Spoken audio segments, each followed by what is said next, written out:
मैं कोई बहुत कॉम्प्लेक्स और ऐसा बहुत कॉम्प्लिकेटेड नुक्कड़ नाटक नहीं करूँगा जो समझ भी ना आए। मेरा बहुत साधारण नुक्कड़ नाटक रहेगा कि मैं चलते हुए जा रहा हूँ और मैं गिर पड़ा और फिर मेरे से लोग बोल रहे भाई क्या हो गया, तो मैं बोल रहा हूँ अरे यार लोगों ने पेड़ काट दिए तो मेरे को सांस नहीं आ रही थी इसलिए मैं गिर पड़ा। और आपने सुना होगा वो धूम 2 का बहुत फेमस डायलॉग है कि अकेला इंसान किसी को भी नहीं धोखा दे सकता, यहाँ तक कि खुद को भी नहीं। तो वही था कि अकेले करूँगा तो ज़्यादा सही रहेगा, खुद की सुनूंगा, खुद का करूँगा।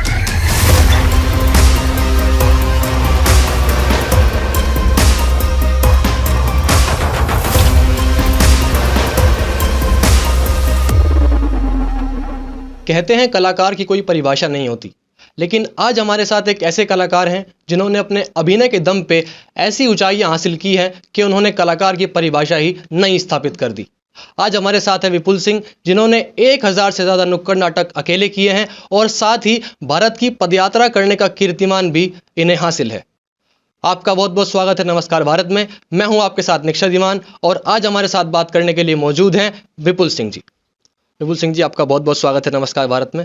हमारा पहला सवाल मेरा आपसे ये रहेगा कि नुक्कड़ नाटक हमने एक टीम को करते हुए देखा है, अमूमन एक टीम करती है, और आपने अकेले नुक्कड़ नाटक किए, बल्कि 1000 से भी ज़्यादा आपने नुक्कड़ नाटक किए। तो आपका ये अनोखा और कठिन सफ़र कैसा रहा, इसकी शुरुआत कैसे हुई? तो मेरा ये टारगेट था कि मैं गाँव में जाऊँ और सच में इसको नुक्कड़ नाटक करूँ वहाँ पे, क्योंकि अभी के टाइम पे ये हो गया है कि नुक्कड़ नाटक को ज़्यादातर कंपटीशन में किया जाता है कि एक कोई कॉलेज नुक्कड़ नाटक कंपटीशन ऑर्गेनाइज करवा देता है, उसमें 25 कॉलेजेस की टीम आती है और वो लोग नुक्कड़ नाटक करती हैं, वहीं तक सीमित रह गया है।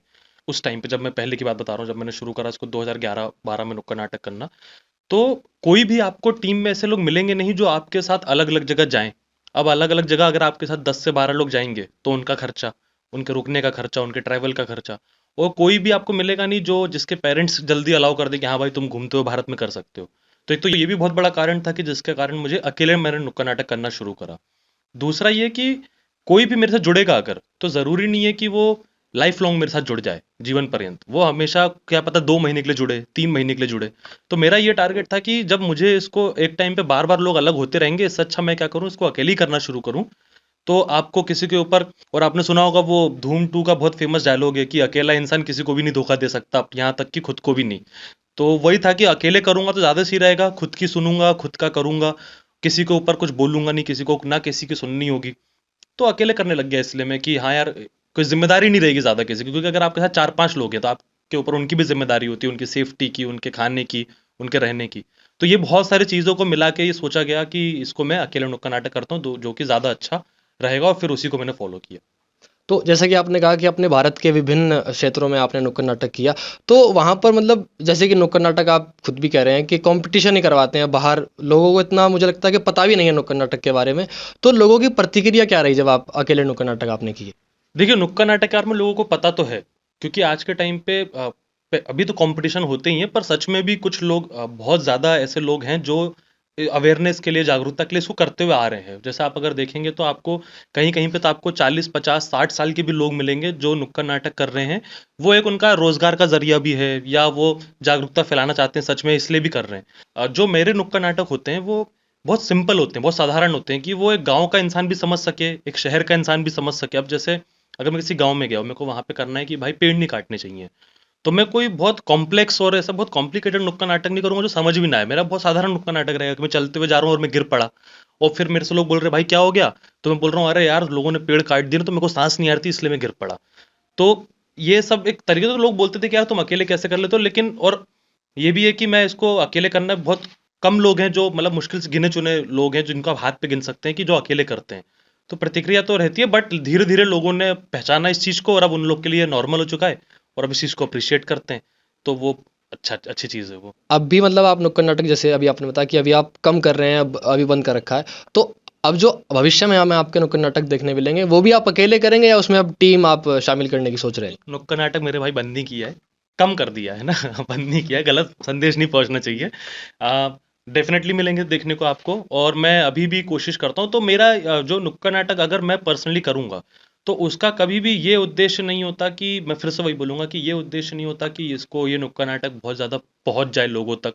तो अगर मैं जैसे किसी गाँव में जा रहा हूँ तो मैं नुक्कड़ नाटक वहाँ पे गाँव में करूँगा, तो मेरा उद्देश्य है कि गाँव के लोग, या किसी शहर में कर रहा हूँ तो वो वहाँ के लोगों की सोच में बदलाव आए, है ना? तो उसमें मैं अकेले कर दूँगा, जाके करूँगा, टीम भी होती है, लेकिन हम कोशिश करते हैं कि हम टीम्स भी करें वहाँ पे, लेकिन ज़्यादातर अब टीम ही करती है, मैं भी करता हूँ और आपको देखने के लिए मिलेंगे, और अब करती रहता तो डेफिनेटली मिलेंगे ही आपको देखने के लिए। बिल्कुल, बिल्कुल। तो जैसे कि हमने देखा कि मतलब हमने कुछ आपके बारे में पढ़ी है, रिसर्च भी की है, तो हमें पता चला कि बचपन में कुछ समय तक आप ठीक से चल नहीं पाते थे, बोल नहीं पाते थे, तो फिर आपने भारत की पदयात्रा भी की। तो ये सफ़र आपका कैसा रहा और इसकी प्रेरणा आपको कैसे मिली? जी। तो सबसे पहले तो मैं अचंभित हूँ कि मेरे बारे में रिसर्च भी करी गई। मेरे को लगा नहीं था कि लोग रिसर्च करेंगे मेरे बारे में। और जो बचपन का आपने बताया कि जो मैं चल नहीं पाता था, तो सबसे ज़्यादा तो इसी चीज़ ने प्रेरणा दी। तो जैसे मैं 3 साल की उम्र तक चल नहीं पाया था, बोल नहीं पाया था, और दिमागी रूप से भी स्थिति ठीक नहीं थी।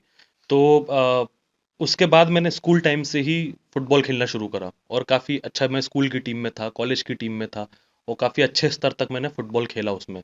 तो एक वो चीज़ तो थी कि शुरू तो कर ही दिया था।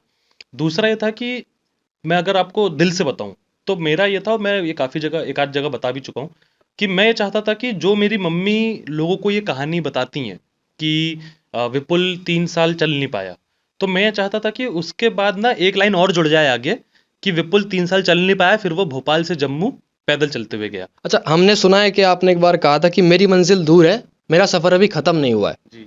तो हम जानना चाहेंगे कि आपकी मंजिल है क्या? मतलब ये सफ़र ज़ाहिर सी बात है रुकेगा तो नहीं, जिस तरह से आप जिस तेज़ी से आप चल रहे हैं, तो इसकी मतलब मंजिल क्या है? यार सबसे पहले तो मैं ये बोलना चाहूंगा कि मैं बहुत खुश हुआ कि तुमने सही में अच्छी रिसर्च करी है, क्योंकि ये मैंने लिखा था और मैं भूल गया था ये, और मेरे को भी याद दिला दिया तुमने कि ये एक बार मैंने लिखा था इस चीज़ को, कि सफ़र अभी ख़त्म नहीं हुआ। तो यार सफ़र तो ये है कि यार मैं कम से कम 10,000 नुक्कड़ नाटक करूं जीवन पर्यंत में अपने पूरे, और तपस को हम ऐसी एक संस्था बना पाएं जो लोगों के कानों कान तक पहुंचे, सबको पता हो। मेरा ये मानना है कि अगर हम किसी गांव में जाएं या किसी शहर में जाएं या किसी कस्बे में जाएं, और वहां पे हम बोलें कि हम तपस से आए हैं, तो वो ये बोलें कि हाँ यार हम आपके बारे में जानते हैं। तो सर आपने नुक्कड़ नाटक से आपने शुरुआत करी और नुक्कड़ नाटक से चलकर आपका सफ़र पहुंचा आईआईएम त्रिची। टेडेक्स टॉक भी आपने लगभग 4 के आसपास करी हैं, तो वहाँ पर आपका अनुभव कैसा रहा और कैसे-कैसे लोगों से आप मिले? तो ये अनुभव आप साझा करिए हमारे साथ। तो जैसा आपने बताया कि नुक्कड़ नाटक से शुरू करके आईआईएम तक गया मैं, तो क्या होता है कि जब मैं नुक्कड़ नाटक कर रहा था, तो काफ़ी लोग आपके जो नात रिश्तेदार होते हैं, जान पहचान के होते हैं, वो बहुत ज़्यादा आपको क्रिटिसाइज करते हैं उस टाइम पे। जैसे मेरे को बोला गया कि, और रिश्तेदार तो करते ही हैं खासकर, कि मेरे को बोला गया कि फला फला का लड़का या विपुल तो आवारा निकल गया, नुक्कड़ नाटक घूमता है सड़क पे करते हुए। एक जगह पे मेरे को सुनने आया कि एक किसी ने किसी और रिश्तेदार से पूछा विपुल क्या करता है, तो उस रिश्तेदार ने दूसरे को बोला कि कुछ नहीं, सड़क पे तंबू लगा के नाटक करता है। ये सब चीज़ें आपको सुनने के लिए मिलती हैं, क्योंकि आज के टाइम पे ना बहुत ज़्यादा प्रतिस्पर्धा का, और हर कोई कि मैं अपने बच्चे को दूसरे के बच्चे से अच्छा दिखा दूं, और इस चीज़ की होड़ लगी हुई है आज के टाइम पे हर जगह, कि देखो फला फला का लड़का तो आवारा निकल गया, हमारा लड़का तो बहुत ऊपर चला गया, हमारा लड़का तो यहाँ चला गया, वहाँ चल गया। ये आज के टाइम पे हमारे मेरे साथ नहीं, हर जगह ही होता ही है, और ये सबसे बड़ी बेवकूफ़ी भी है। क्योंकि मेरा ये मानना है कि आप अपनी लकीर बड़ी करें, दूसरे की मिटाएं ना। उनको, और अपनी मैं अपनी मम्मी को, अपने भाई को, अपने सभी लोगों को जो मेरे को सपोर्ट करते हुए आ रहे हैं, जो हमेशा से मेरा भला चाहते हैं, उन लोगों को प्राउड फील करवा रहा हूँ। और क्या चाहिए यार, बस यही है कि इस चीज़ को अपने ऊपर हावी नहीं होने देना है, ना ही मैं होने देता हूँ। और अच्छा तो लगता है यार, कोई भी यार आईआईएम आईआईटी कहीं भी जाके बोलेगा तो मज़ा तो आता ही है यार, ये भी एक अच्छी चीज़ है एक्सपीरियंस करने वाली। जी। तो जैसा कि आपने देखा हमारे साथ थे विपुल सिंह जी। इन्होंने हमें बताया अपना अनुभव, भारत की पदयात्रा इन्होंने कैसे पूरी की, वो सब कुछ, और साथ ही युवाओं को इन्होंने सीख भी दी। और अंत में इन्होंने एक बहुत अच्छी बात की जो मुझे काफ़ी अच्छी लगी, कि अपनी लकीर बड़ी करो, दूसरों की छोटी मत करो। तो ऐसे ही और वीडियोज़ के लिए देखते रहिए नमस्कार भारत।